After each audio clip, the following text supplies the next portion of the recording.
Okay, this is Scriptures number one. It comes from the Old Testament stories, the books that the church wrote for the youngest among us.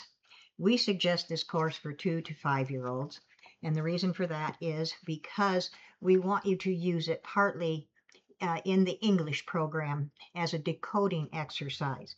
Now, when the child is really young, reading the stories to him and asking him what happened and so forth is sufficient because at 2 years of age, we want them to listen and then we want them to be able to retell the story and what was important about the story, the characters in the story, and so forth, whether they liked the story, what the story taught them, and so forth. And that can be for the very young. Now, when they start to learn to read, and I will just put a plug in here for our English course in reading.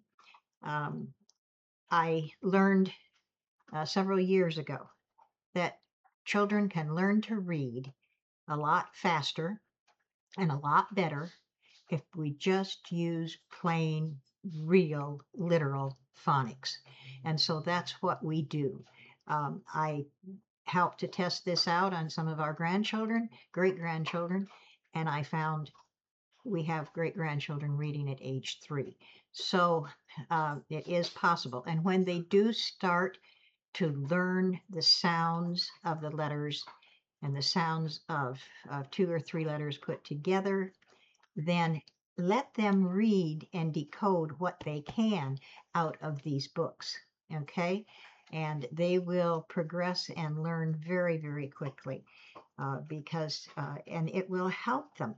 It will help them, give them a head start on their academic achievements.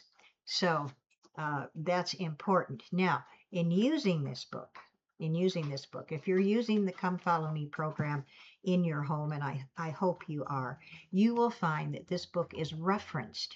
If we are studying the Old Testament in a certain year, in that Come Follow Me program, it references stories in the Old Testament stories series. So be sure you do go over at least one story in here every week, even if the story is not mentioned in the Come Follow Me. Sometimes you will find that there are 2 or 3 stories mentioned in Come Follow Me, and that's good. There are 50 stories altogether in the Old Testament book, and you can pick up the ones that aren't mentioned in the Old Testament Come Follow Me course. So that's it. What we want them to do at this age is to listen, be able to regurgitate the story, so to speak. Who was in it? Where did it take place? What happened? What's the meaning in the story? What do you get out of it? What do you learn from it? And the decoding. Don't make them decode. It's not supposed to be a hard thing. Okay, let them decode and so forth. And if they need help, help them for heaven's sakes. You know, but they should, by the time they get through with this series, be able to read and read very well.